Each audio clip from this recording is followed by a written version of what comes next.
Roh Kudus memiliki peran penting di dalam kehidupan semua orang percaya.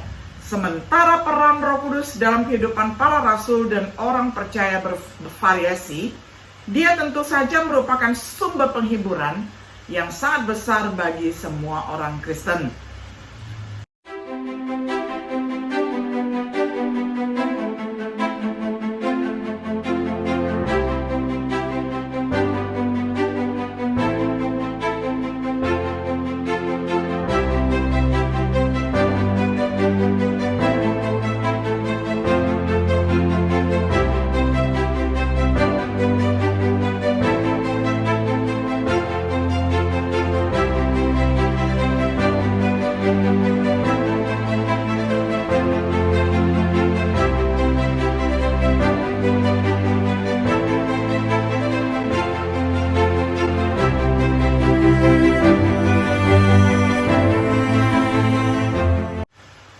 Shalom sahabat Biblika yang dikasihi oleh Tuhan. Sungguh senang kita dapat berjumpa kembali di dalam acara refleksi sahabat Biblika. Pada hari ini kita tiba pada episode yang ke-30 di dalam serial pembahasan kitab Kisah Para Rasul dengan tema Berjalan dalam Penghiburan Roh Kudus. Kita akan membaca firman Tuhan bersama-sama dari Kisah Para Rasul pasal 9 ayat 31. Saya akan bacakan untuk kita semuanya di dalam terjemahan sederhana Indonesia. Sesudah itu, semua jemaat di seluruh Yudea, Galilea, dan Samaria hidup dengan tenang dalam perlindungan Allah. Mereka hidup dengan penuh hormat kepada Tuhan Yesus, dan Roh Kudus selalu menguatkan mereka, sehingga jumlah mereka semakin bertambah banyak. Sampai semikian jauh pembacaan firman Tuhan dari Kisah Para Rasul pasal 9 ayat 31. Sahabat Biblika yang dikasihi oleh Tuhan, dalam menulis tentang gereja mula-mula, Lukas mencatat selama beberapa waktu jemaat di seluruh Yudea, Galilea, dan Samaria berada dalam keadaan damai. Jemaat itu dibangun dan hidup dalam takut akan Tuhan. Jumlahnya semakin bertambah oleh pertolongan dan penghiburan Roh Kudus. Menurut Kisah Para Rasul 9 ayat 31 di dalam terjemahan baru. Dalam pelajaran kita sebelumnya, kita membahas berjalan dalam takut akan Tuhan. Perlunya memiliki rasa takut yang pantas akan Tuhan. Kita telah melihat peran firman Tuhan dalam menghasilkan ketakutan ini. Dengan pelajaran refleksi kali ini, kita akan memperhatikan berjalan dalam penghiburan Roh Kudus. Apa artinya bagi para rasul dan gereja mula-mula? Apa artinya bagi kita hari ini? Ungkapan penghiburan Roh Kudus seharusnya secara alami mengingatkan kita akan janji Yesus tentang Roh Kudus sebagai penghibur. Dijaminkan kepada para rasul sebagai penolong lain, yakni Parakletos. Kata untuk Roh Kudus yang berarti penghibur. Dan Roh Kudus datang kepada orang percaya membawa penghiburan bagi mereka, untuk mengajari mereka tentang segala sesuatu, mengingatkan mereka apa yang Dia katakan. Orang yang bersaksi tentang Yesus bersama dengan para rasul untuk membimbing mereka ke dalam seluruh kebenaran. Kita tidak boleh menganggap apa yang dijanjikan kepada para rasul adalah untuk semua orang Kristen. Dijaminkan kepada semua orang percaya sebagai bentuk penyertaan yang baru untuk diberikan setelah kebangkitannya, sebagai karunia bagi mereka yang menaati Allah dalam pertobatan dan baptisan, ketika mereka menjadi anak-anak Allah melalui iman dan baptisan, dengan bersungguh-sungguh sebagai jaminan untuk warisan mereka. Roh Kudus memiliki peran penting di dalam kehidupan semua orang percaya. Sementara peran Roh Kudus dalam kehidupan para rasul dan orang percaya bervariasi, Dia tentu saja merupakan sumber penghiburan yang sangat besar bagi semua orang Kristen.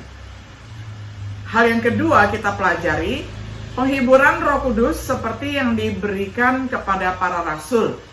Roh Kudus dicurahkan ketika mereka berada di Yerusalem.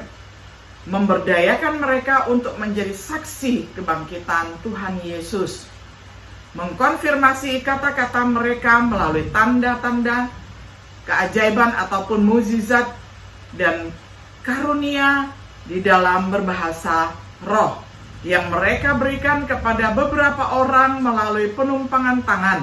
Sekali lagi, kita tidak boleh menganggap pengalaman para rasul itu normatif bagi semua orang percaya. Seperti yang diberikan kepada semua orang percaya, ketika orang percaya dibaptis menjadi satu tubuh sebagai gereja yang adalah anggota tubuh Kristus, Roh Kudus mengisi hati kita dengan kasih, harapan, dan buah-buah Roh Kudus lainnya. Meskipun tidak semua memiliki karunia rohani yang ajaib saat itu, semua itu hanya bersifat sementara, sedangkan iman, pengharapan, dan kasih akan terus berlanjut. Roh Kudus memang memberikan tingkat kenyamanan bagi semua orang percaya saat itu. Dengan menghargai peran Roh Kudus dalam kehidupan gereja mula-mula, berikut adalah pemikiran tentang apa artinya saat itu dan apa artinya menjadi hari ini. Yang ketiga, berjalan dalam penghiburan Roh Kudus. Untuk para rasul dan gereja mula-mula, bimbingan Roh Kudus dalam hidup mereka, misalnya di dalam Kisah Para Rasul 8 ayat 29, 10 ayat 19, 13 ayat 2 sampai 4, 16 ayat 6 sampai 7, 20 ayat 23, 1 Korintus 12 ayat 11, 1 Timotius 4 ayat 1. Semua berhubungan dengan mengungkapkan dan meneguhkan firman Tuhan. Markus 16 ayat 17 sampai 20, Ibrani 2 ayat 3 sampai 4. Gereja mula-mula pasti menikmati berjalan dalam penghiburan Roh Kudus saat Dia membimbing mereka melalui tahun-tahun awal pendirian gereja dan mengungkapkan semua kebenaran kepada mereka. Bagi orang Kristen dan gereja hari ini, kita memiliki manfaat dari firman Tuhan yang sepenuhnya diungkapkan dan dikonfirmasi oleh kitab suci yang adalah cukup untuk mengajar dan membimbing kita, menyediakan semua yang kita butuhkan untuk kehidupan dan kesalehan, terungkap sekali untuk selamanya, yang harus kita perjuangkan. Kita menikmati kehadiran Roh Kudus yang menghibur hari ini melalui firman yang merupakan pedang roh, alat yang digunakan oleh Roh Kudus. Sumber penghiburan dan kesabaran yang luar biasa menciptakan pengharapan. Kita menikmati hadirat Roh Kudus yang menghibur hari ini melalui kediamannya karena tubuh kita adalah bait Roh Kudus yang ada di dalam diri kita. Dan Roh Kudus berfungsi sebagai agen instrumental Tuhan untuk memberkati kita, untuk memberdayakan, untuk penghiburan, menghasilkan buah rohani. Dengan berdiamnya roh dalam hubungannya dengan firman Tuhan, kita dapat berjalan dalam penghiburan Roh Kudus.